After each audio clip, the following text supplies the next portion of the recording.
굿모닝, 좋은 아침입니다. 오늘은 10월 3일 토요일입니다. 하나님께서 선물로 주신 새날인데요. 선영해서 하나님을 기쁘시게 하는 기쁨의 하루가 되면 좋겠습니다. 오늘은 시 78편을 함께 묵상해 보겠습니다. 오늘 시 78편은 시편 중에서도 아주 독특한 시편에 속합니다. 소위 역사 시편이라고 불리는데요. 그러니까 히스토리컬 싸움이라고 불리는 것으로서, 그러니까 시의 형식이 이제 역사적인 내용들을 담고 있는 그런 시편입니다. 그러니까 시의 운율과 함께 역사 이야기가 소개되고 있죠. 시 78편은 특별히 이스라엘의 역사가 간단하게 소개되고 있습니다. 그러니까 출애굽의 이야기나 광야 생활 이야기, 그리고 가나안에 정착한 이야기 등을 시의 형식을 빌어서 소개하고 있습니다. 이 이스라엘의 역사 이야기를 통해서 시편 기자가 이 시를 읽는 독자들에게 어떤 교훈을 주려고 하고 있어요. 그래서 그런지 오늘 본문 시 78편의 표제도 아삽의 맞쓰길, 즉 아삽의 교훈으로 되어 있습니다. 역사를 통해서 어떤 교훈을 주려고 하는 것이 이 시의 목적입니다. 오늘 본문 말씀을 자세히 보신 분들은 캐치하셨겠지만 계속해서 반복되는 단어들이 있습니다. 성경을 읽다가 반복되는 단어가 있으면 따로 표시를 해 두어야 됩니다. 왜냐하면 반복이란 것은 중요하다는 뜻이고, 그 중요한 것이 바로 그 내용의 핵심 메시지이기 때문이죠.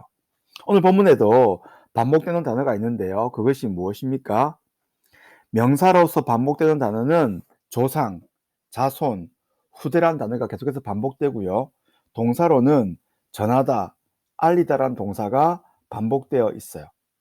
이 명사와 동사를 합치면 시편 시인이 지금 우리에게 무엇을 말하고 싶은지를 알 수 있죠. 그것이 무엇입니까? 조상에게 우리가 무언가를 물려받았듯이 이제 우리도 조상으로서 우리의 후손들에게 무언가를 전해야 한다는 것입니다. 그것이 이스라엘 역사가 우리에게 주는 하나의 귀한 교훈이에요.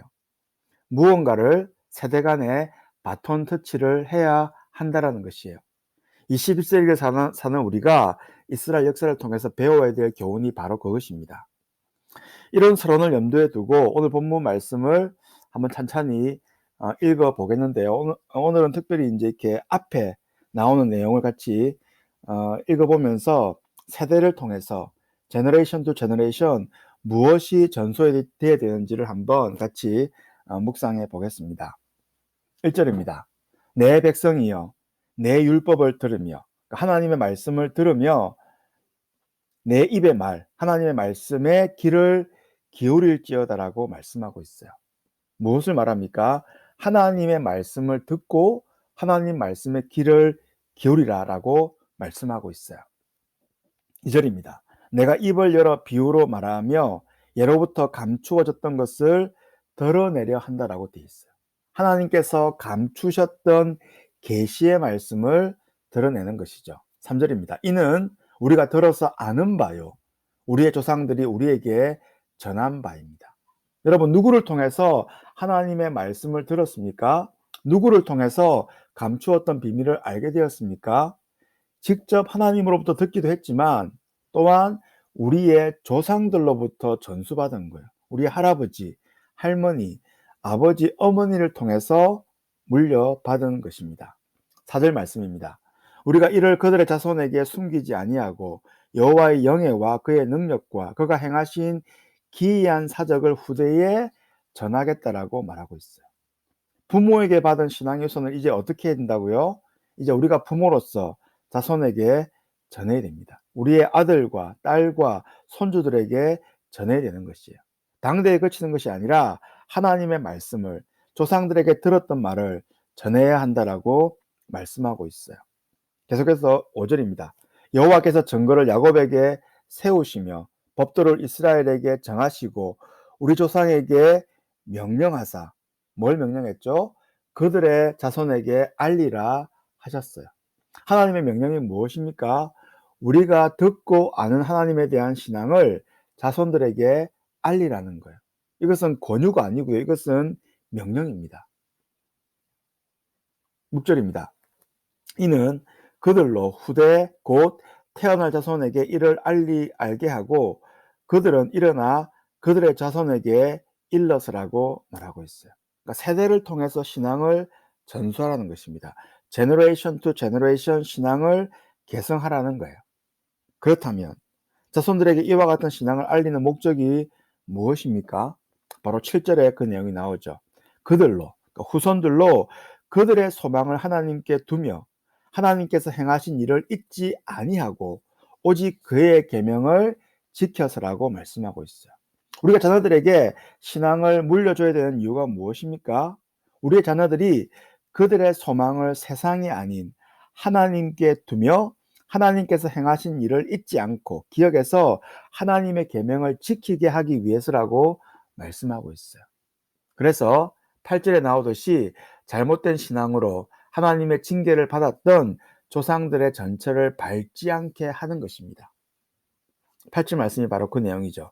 그들의 조상들 곧 완고하고 패역하여 그들의 마음이 정직하지 못하며 그 심령이 하나님께 충성되지 아니하는 세대와 같이 되지 아니하게 하려 하심이라고 말씀하고 있습니다. 그러니까 부모의 실패들, 조상들의 실패를 그 전처를 밟지 않게 하기 위해서라고 말씀하고 있죠. 오늘 본문을 통해서 우리가 알 수 있는 첫 번째 내용이 무엇입니까? 신앙은 조상들을 통해서, 부모를 통해서 전수되어야 한다는 거예요. 가정에서 1차적으로 이 일이 이루어져야 됩니다. 교회는 그 일을 돕는 것입니다. 가장 중요한 것은 부모가 자녀들에게 신앙을 전수해야 됩니다. 우리가 당대 예수를 믿었다면 우리의 신앙을 당대에 머물러 있게 하지 말고 그 신앙을 자녀들에게 가르쳐야 한다는 거예요.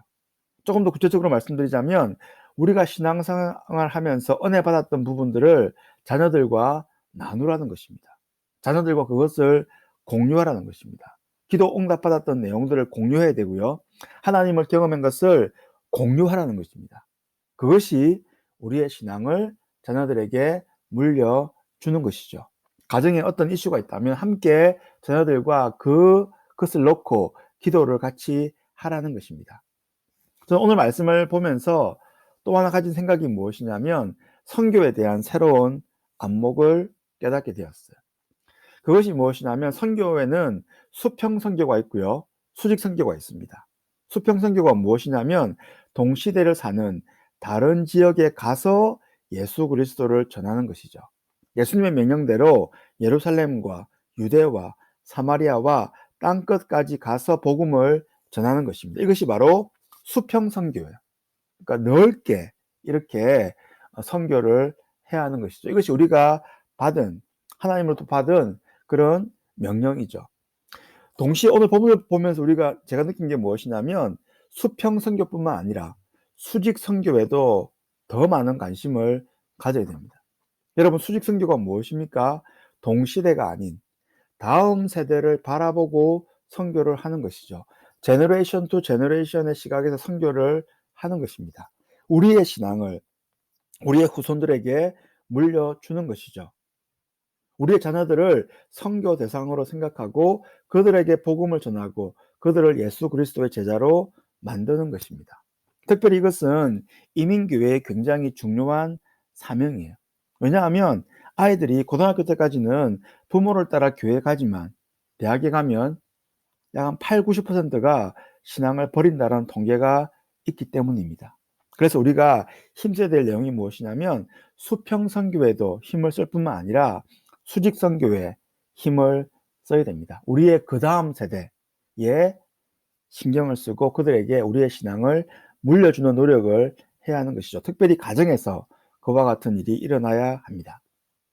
오늘도 말씀을 묵상하면서 하나님과 동행하는 행복한 하루가 되면 좋겠습니다.